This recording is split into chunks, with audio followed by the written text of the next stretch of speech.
It was just a class trip. 12 children. One teacher. A yellow bus. That's all it was supposed to be. Until they didn't come back. No wreckage. No driver. No tire tracks. Just silence. And then, 37 years later, a construction crew found something under 6 feet of clay behind an abandoned farmhouse. The bus. Windows sealed. Doors welded shut. And what they found inside would unravel one of the longest-standing mysteries in American history. Welcome to Uncommon Stories. If this story stays with you, hit subscribe and tell me where you're watching from and when the truth found you. Now let's begin. October 3rd, 1980. A soft Friday morning in Briar Falls, Indiana, the kind of town where the only traffic jam is a line of tractors before lunch. Maple trees were starting to turn. The high school was planning homecoming. And at 7:42 a.m., a yellow school bus pulled into Birch Hollow Elementary to take 12 fifth graders and one teacher to a nature center 40 miles outside town. The field trip had been scheduled for months. Permission slips signed. Lunches packed. Camera batteries loaded. The kids were excited. A few parents waved as the bus rolled off. Some followed it to the stop sign at Miller Road and turned back. No one knew it would be the last time they'd ever see their children. The trip was expected to take 2 hours. They never arrived. By 11 a.m., the Nature Center called the school. By noon, the sheriff's office was on alert. By 3 p.m., state troopers were scanning back roads by air. Nothing. Not a tire mark. Not a footprint. Not even a single dropped lunchbox. The 12 children, all between the ages of 9 and 11, came from different families, different streets, different stories. But they shared a classroom, a teacher, and a seat on the same yellow bus. Their names are still carved into the wall of the Birch Hollow Auditorium. Emma Rhodes, 9. She loved space and always asked to be the one who held the flashlight during fire drills. Travis Moore, 10. He had a stutter but could name every bird by its wingspan. Danny Taylor, 11. She'd just made the soccer team. Luis Alvarez, 10. He brought a camera and 2 extra film rolls. Olivia Wells, 9. She'd asked her mom that morning if clouds could follow you. And 7 more, whose stories ended before they could begin. The teacher was Ms. Helen Granger, 36 years old. No kids of her own, but mothered half the town, people said.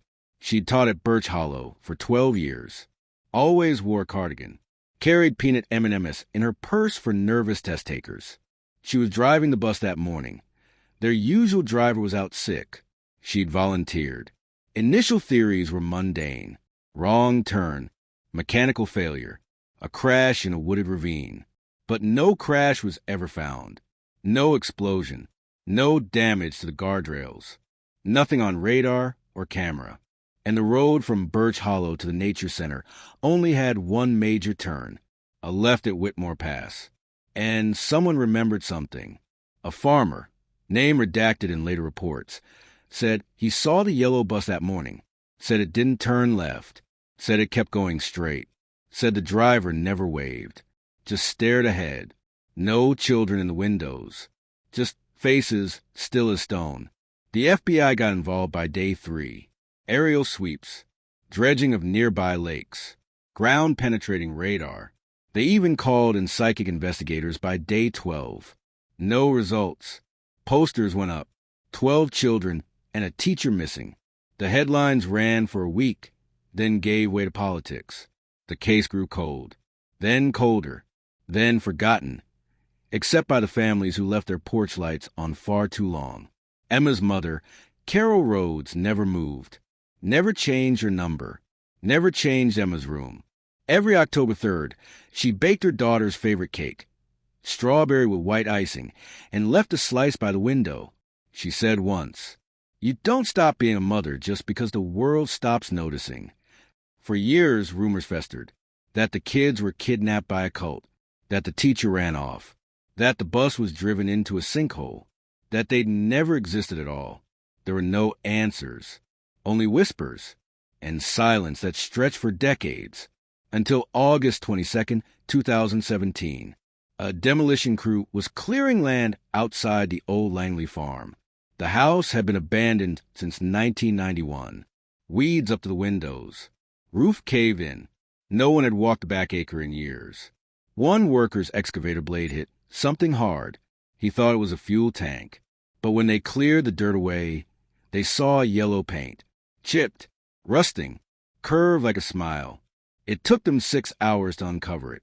A school bus, half crushed, buried nose down, like something had swallowed it whole. The VIN number matched bus number 36, from Birch Hollow Elementary. Same one that left on October 3rd, 1980. When they opened the door, it didn't creak.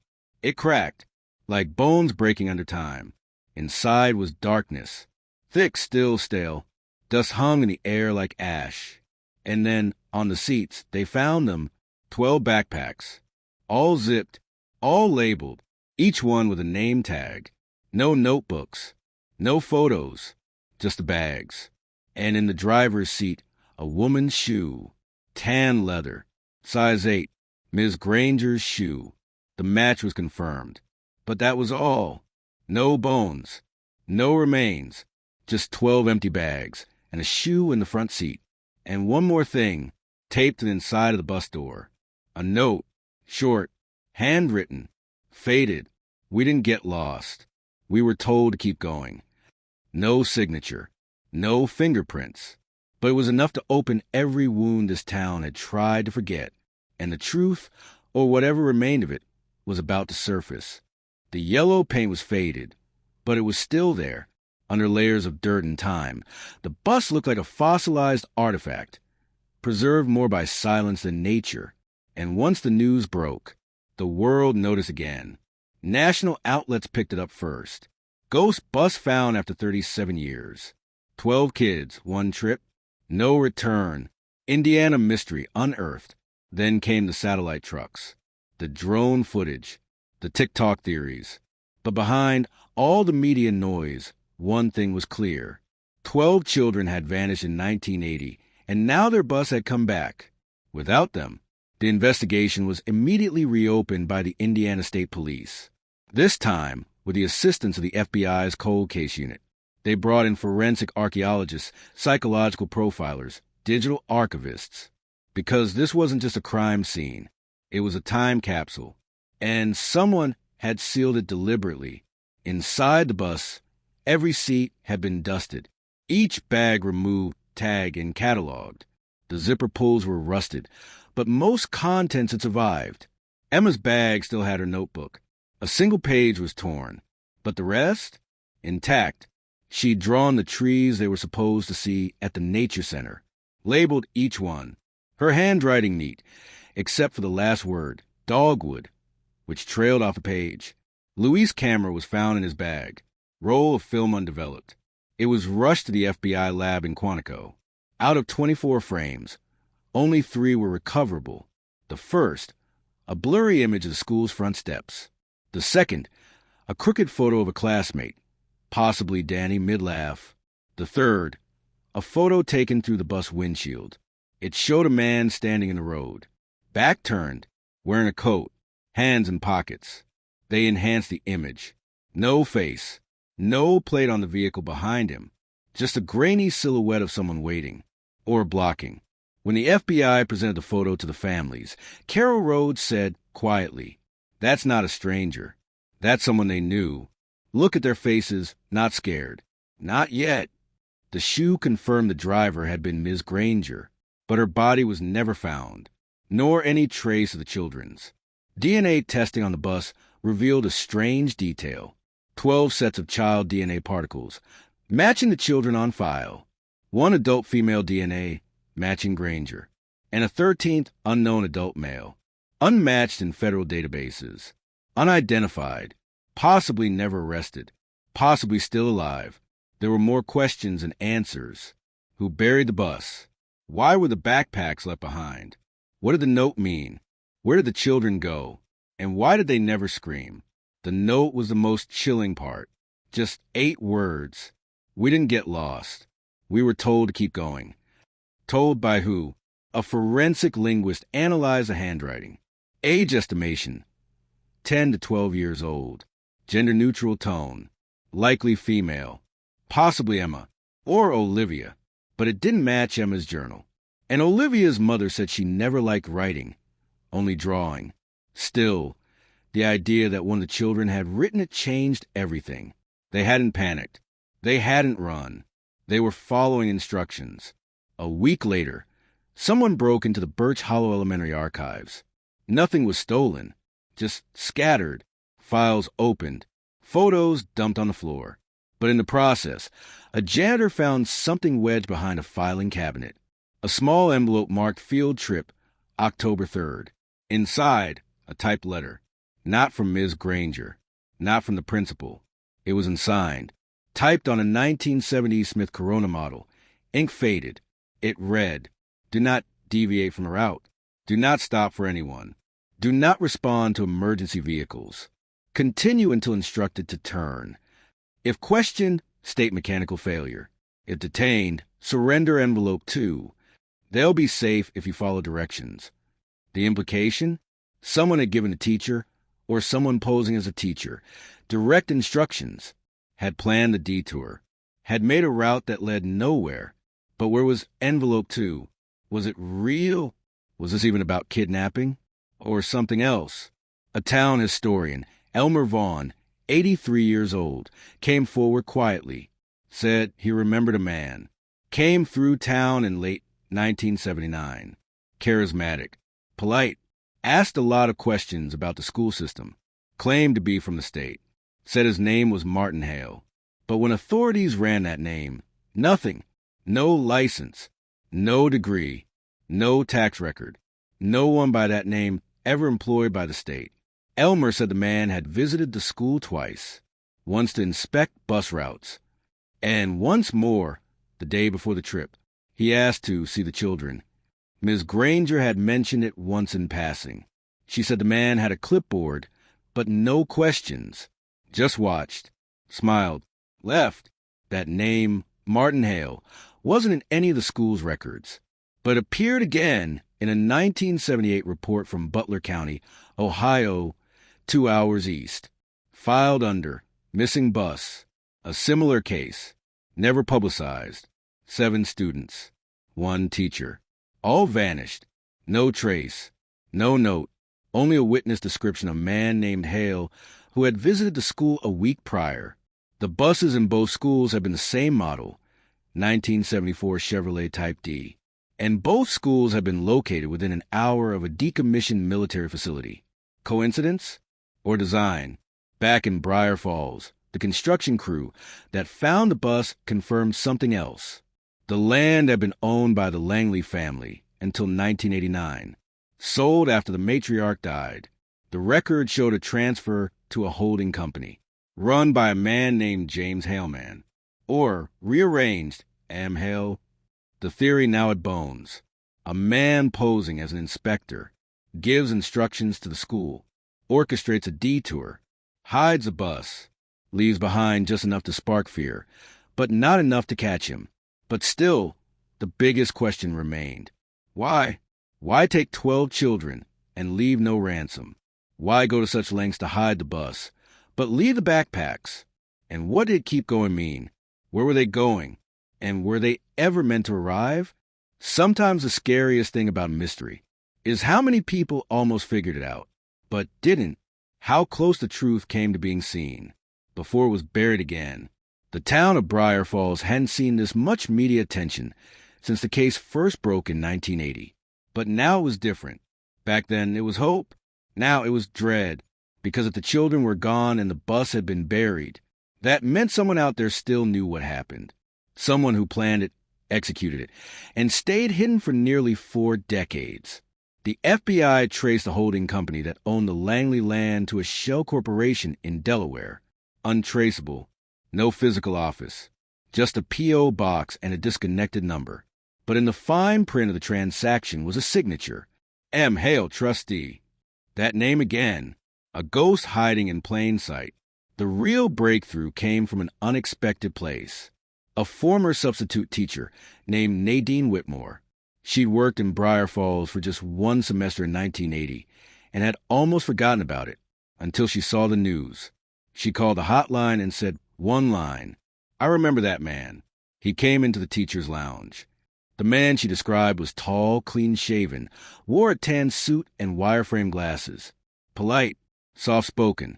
Said he was there to observe Miss Granger's class. Not teach, not audit, just observe. Nadine said she remembered it because the man had asked strange questions. Do the children know they're going on a trip? Would any of them be missed early? Has anyone been taught to follow without asking? At the time, she thought it was research, something psychological. Now, she wasn't so sure. The FBI ran a facial composite based on her description, ran it through missing persons. Suspects, teachers, custodians. No match. The name Martin Hale yielded nothing. But the deeper they dug, the weirder it got, because Martin Hale, or someone using that name, had popped up in other cases. 1974, Pennsylvania. 6 students go missing from a music camp. 1978, Ohio. 7 students disappear after church trip. 1980, Indiana. The Briar Falls 12. Different towns, different states. But the same M.O., each involved. A school vehicle, no bodies. A mysterious man seen in the days before, and silence afterward. No one had ever connected them, until now. Meanwhile, the recovered school bus had been transported to a secure facility. Forensic teams scanned every inch, and they found something no one expected. Engraved into the underside of one seat, small, shallow letters, carved with something dull. Fingers? A paperclip? It read, W equals 7, we equals 4, go equals 9, X equals. That was all. A code? A sequence? A message? No one could figure it out, until a retired cryptologist named James Kennelly saw the story on TV. He paused the screen, jotted the letters, and called the FBI. You're reading it wrong, he said. It's not a code. It's a trail. He explained. W equals 7 meant the letter W is the 7th word in the message. We equals 4 meant we is the 4th word. And go equals 9, the word go is 9th. It was a breadcrumb puzzle. The sequence of a sentence. One that had been carved out of order. When they reconstructed it, the sentence read, we go where X will lead us. X equals? No one knew, but someone had tried to leave a map in the only way they could. A sentence, scrambled, on metal, in the dark. The question became, who is X? Was it a person? A place? A symbol? Was X the man? Was X the destination? An old rumor resurfaced in the town folklore. Back in the 1970s, local kids used to dare each other to visit an abandoned Church 2 towns over St. Xavier's, known only as X. They said it had been shut down after a fire, said the basement was sealed, said if you knocked twice on the back door, you could hear children whisper. Just stories. Until now, investigators visited the church. The back door was welded shut, but they gained access through the basement window. The air was thick with mildew and memory. In the back room, buried under collapsed wood, they found a wooden chair bolted to the ground, chains on the floor, and a wall covered in carvings. Most too faded to read, but one sentence was still clear. They told us to pray until it stopped. DNA samples from the chains matched one of the missing children, Luis Alvarez. That changed everything. The children hadn't just disappeared. They'd been taken, held, possibly conditioned. And now there was another terrifying possibility. Some of them survived, but not as they were. The files on the Ohio case, the one from 1978, included something strange. A girl, age 10, who disappeared, then reappeared 11 days later. She never spoke again. Doctors said it was trauma-induced mutism.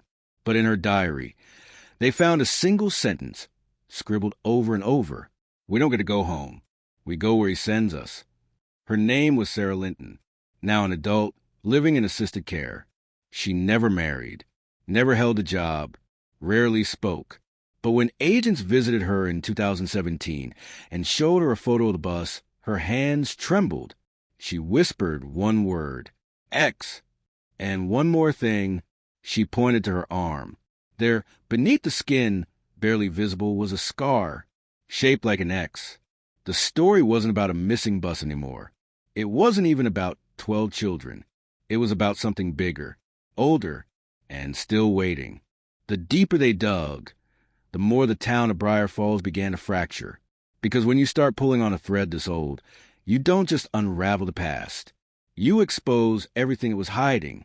The scars on Sarah Linton's arm, the girl who returned in 1978, matched two other children from cases in Pennsylvania and Michigan, both found alive, both traumatized, both marked, and both unwilling or unable to speak about what had happened. But each one, when shown the photo of the bus from Briar Falls, did the same thing. They turned their eyes away, as if something inside them still recognized it, still feared it. The mark, an X scar just below the inner wrist, became the FBI's new focus. Medical reports suggested it had been burned, not cut, heated metal pressed into soft skin, branded, intentionally, silently. A whistleblower from a retired military contractor, name redacted, came forward after the third case resurfaced. He said there was once a program, unofficial, buried deep, Midwest Psychological Assessment Initiative, codename MPI. Its purpose? Behavioral testing of stress response in controlled juvenile environments. In simple terms, children isolated, observed, altered. The idea was to study long-term silence, obedience, memory suppression. The man claimed the program ended in the late 1970s, but not because it was shut down, because it went private, out of state hands, into the shadows.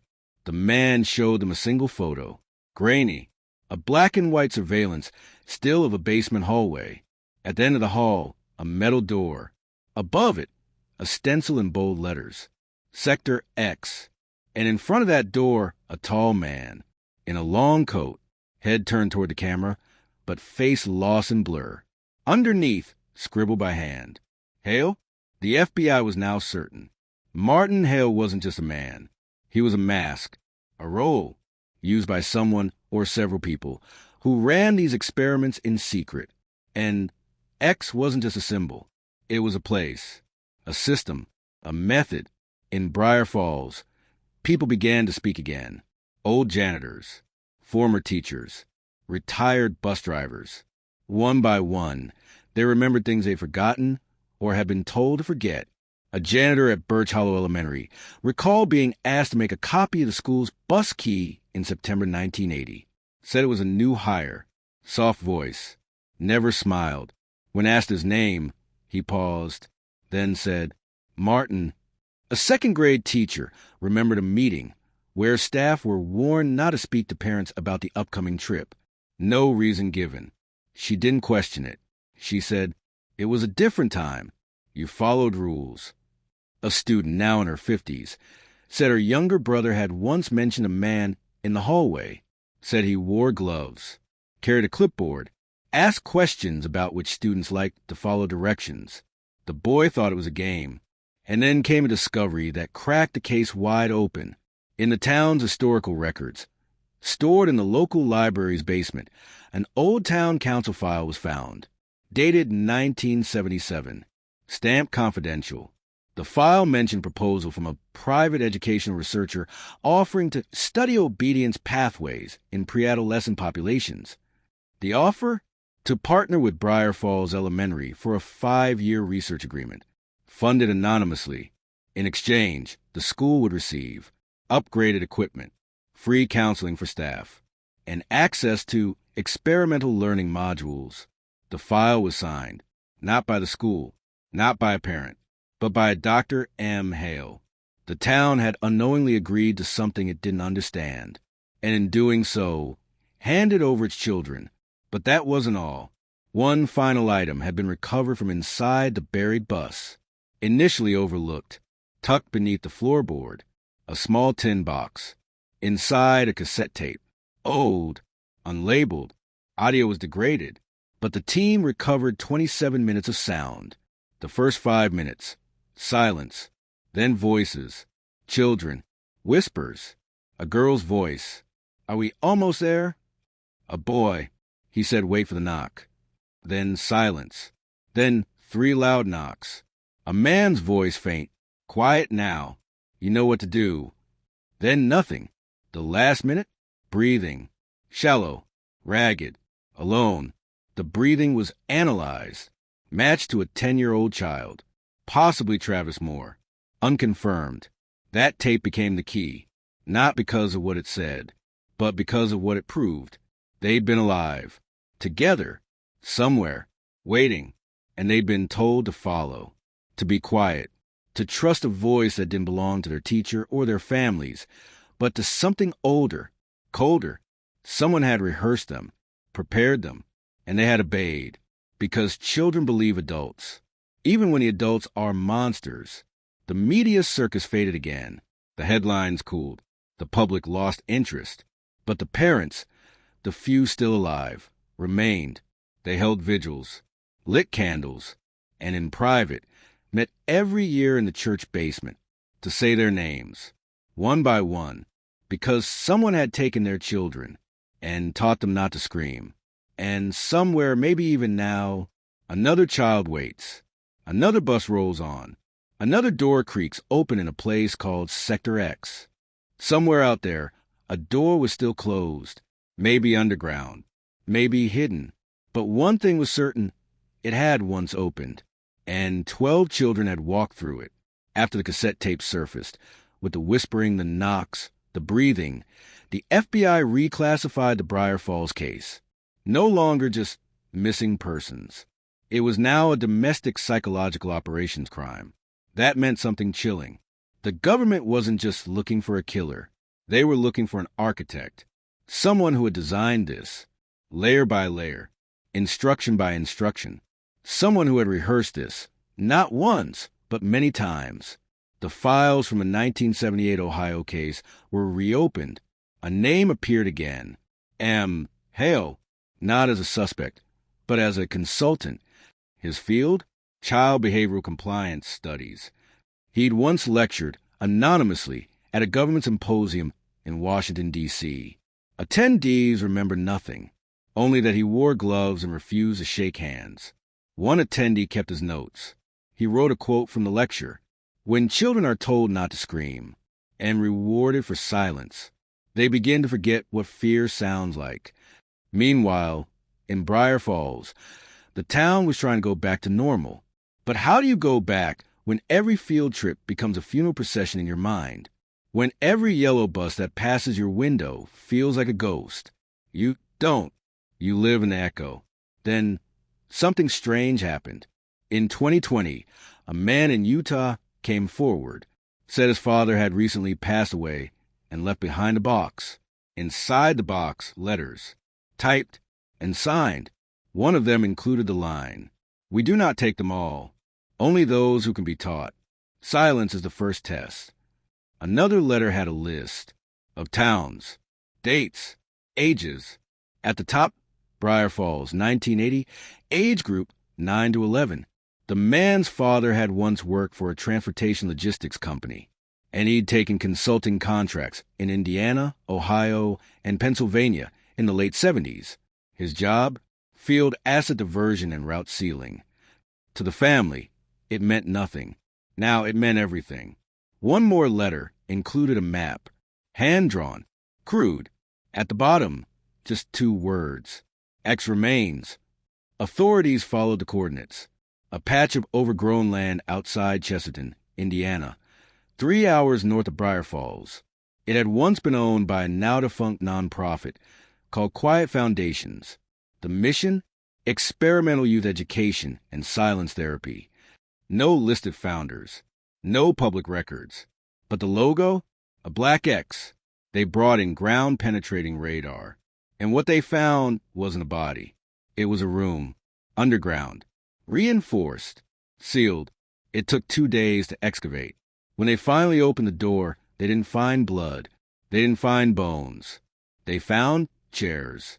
12 of them, each bolted to the floor. In front of each chair, a desk. On each desk, a cassette recorder. And behind each recorder, a speaker mounted to the wall. But no wires. No power source. Just rust and dust. And something else.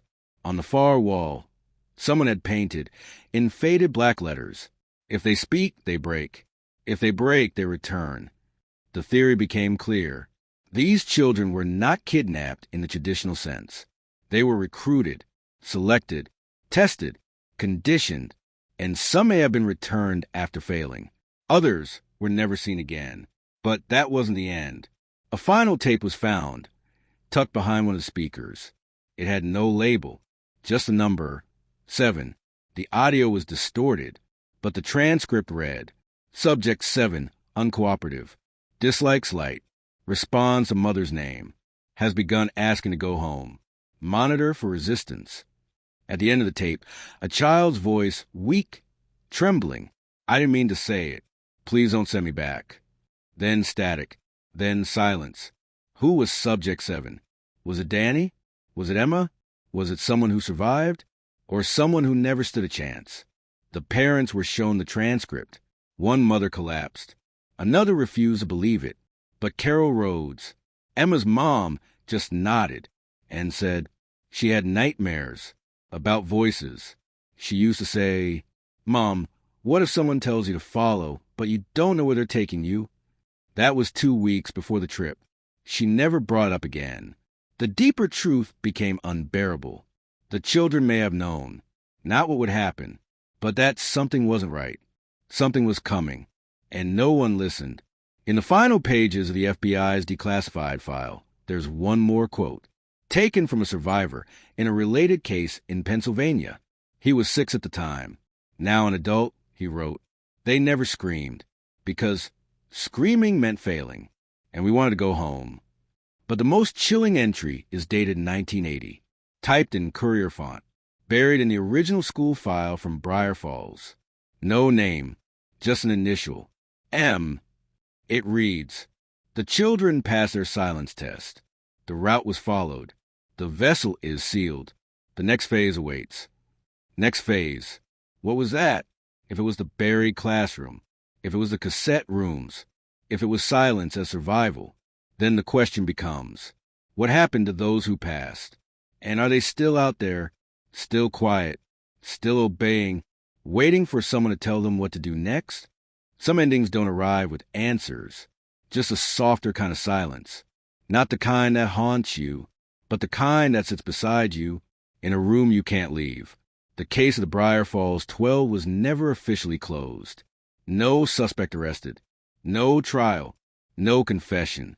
Just fragments. A shoe. A cassette. A classroom underground. And 12 names that still hang in the auditorium. The government archived it. Labeled it inconclusive, pattern confirmed. A term that means, we know it happened. We just can't tell you why. Or maybe we won't. In 2022, a new memorial was built outside the school. 12 pillars, one for each child, each one carved with a word they never got to grow into. Astronaut, photographer, coach, mother, poet, friend, dancer, protector, laugher, builder, seeker, son. No birth dates, no death dates, just dreams, etched into stone before they had time to breathe. The school principal who authorized the trip died in 1993. In his safe, they found one sealed envelope. Inside, a drawing. Crude, childish. 12 stick figures. One large one in front. A bus. A sign that read, "Keep going." And in the bottom right corner, a child's signature. Emma Rhodes had drawn it the day before the trip. Her mother remembered. She said, "I thought it was pretend. Just a game. A teacher and her students." But it wasn't a game. It was a warning. One that no one saw until it was too late. What happened in that buried room? Why was the bus sealed? Why didn't they fight? The last recovered item was discovered not in Indiana, but in Wyoming, during the cleanup of a burnt-down property once owned by a reclusive scientist. Beneath the floorboards, a journal, wrapped in canvas.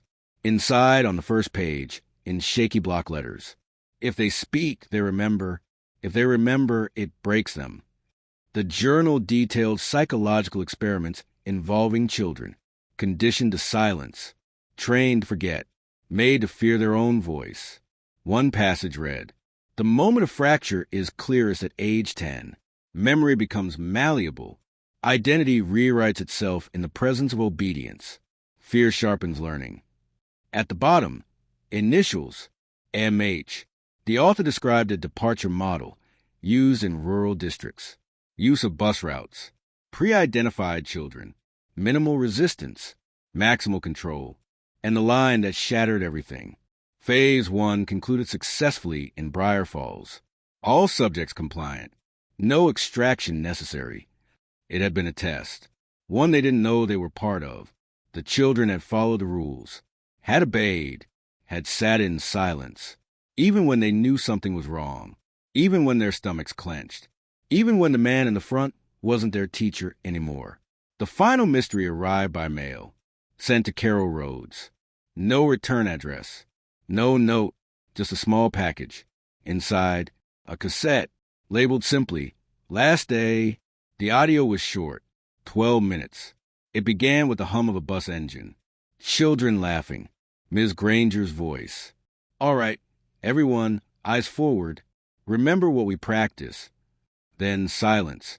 And footsteps. A new voice. "Male, low, measured. You're going to be brave now. You're going to show the world what silence looks like." More footsteps.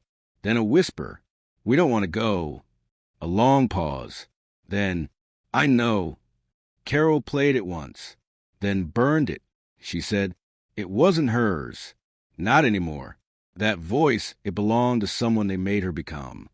Today, Briar Falls looks the same from a distance. Quiet streets, swings that creak in the wind. Parents still send their kids to school. But when the buses roll out for field trips, every window is counted, every seat double-checked. And every October 3rd at 7:42 a.m., the exact time bus 36 pulled away, the school bell rings twice. Once for each decade they were missing. Once for each life that never came home. A plaque hangs in the gym. No names, just a line. "We didn't get lost. We were told to keep going." There are rumors that Martin Hale is still alive. Some say he lives under another name. Some say he died in the 90s. Others believe he was never a man at all, just a system. A mask worn by many. A shadow that taught children to be silent, so the world wouldn't hear what had been done to them. And in small towns like Briar Falls, that shadow still lingers. In the corners of classrooms, in the echoes of bells, in the stories that parents don't tell their children, because they don't want to believe it happened. But it did. Somewhere, there are children now grown, with memories that don't make sense, with scars they can't explain, with silence that feels like safety. And maybe one of them will speak. One day, if they remember, if it doesn't break them. Until then, 12 names remain. Not vanished, not forgotten, just waiting.